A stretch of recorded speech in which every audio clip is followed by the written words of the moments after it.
Dear Kate, a few days ago, I found myself standing at the open window around 4 in the morning. The world outside was still, with only 2 dimly lit windows visible from the building adjacent. But soon, my stare drifted inward as I stopped seeing what was on the outside and imagined this instead. A home elsewhere, nothing grand and perhaps less comfortable than where I was. The scene was bathed in the soft light of the early morning, with tall and lean trees replacing the multi-floor apartments. Their branches swayed gently, and through the patches of emptiness among them, I caught glimpses of a winding path that curved through the family of trees.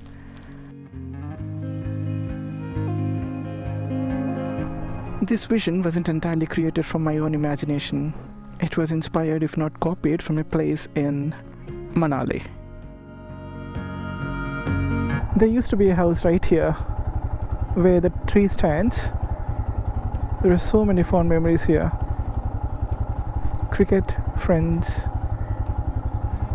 summers, Christmas holidays. In 2016, I lived in a single room on the terrace of an individual house in Bangalore, longing to be near the sea again. Now that I'm here, do I long for the mountains instead? What will be after this? Deserts? Don't misunderstand me though. I truly enjoy being here, but the longing to be elsewhere, the charm of the unknown, seems to be an eternal spell, never ending. Whoever has littered and left this here will be brought to justice.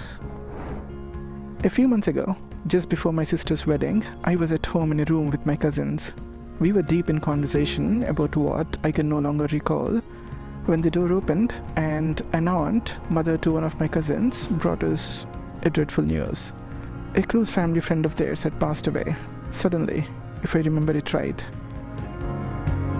Though my recollections are vague, what followed is far clearer. As is often the case, we were told about the lady who was no more.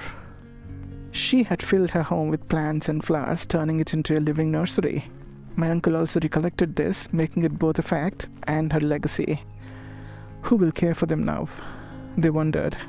And how will the plants cope with the loss? I thought.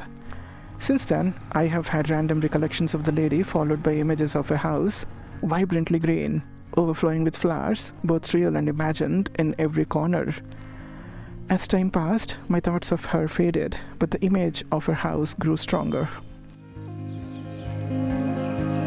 These days, that house has in a way become my own, as I take imaginary walks through rooms draped in endless ivy. Was my empathy for the lady so fleeting? How wicked is it to make her beloved home my own? Forgive me for presuming, but don't we all have the dream house in our minds? Dream house, a nice bungalow with a garage, రెండు కార్లు పడడానికి, and a man cave with a fireplace. Cozy undali. A house that evolves over time, shaped by countless versions. The first of which is usually the one we all drew in school.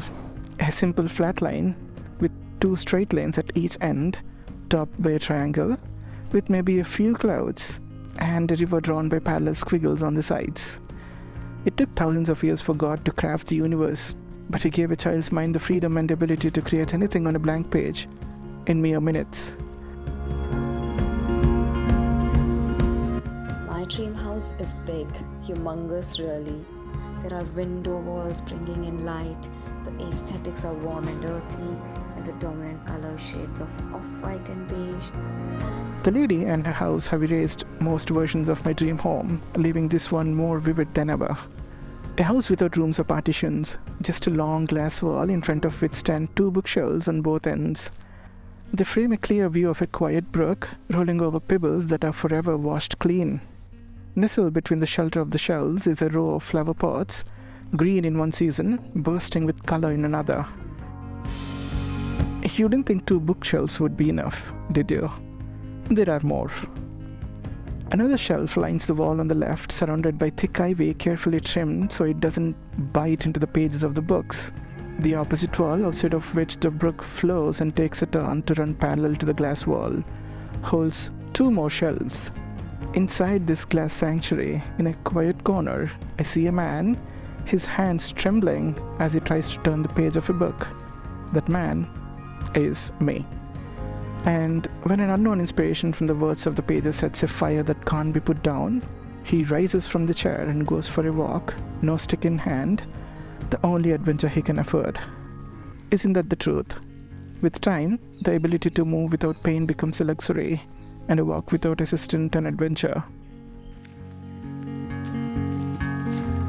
This imaginary house, like a line redrawn over and over, erasing any hints of its original form, has grown on me, except for one other sketch, where the walls of the house are filled with portraits of strangers, most of whom I have met only once. Their striking eyes remain forever gazing out from the home of someone they had met and probably forgotten in a matter of minutes after they bid goodbye.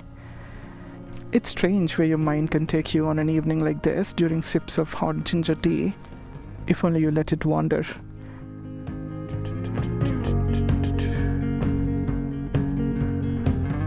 Is there anything more enchanting than this? The human mind, and what all it can conjure. Where would yours take you, Kate?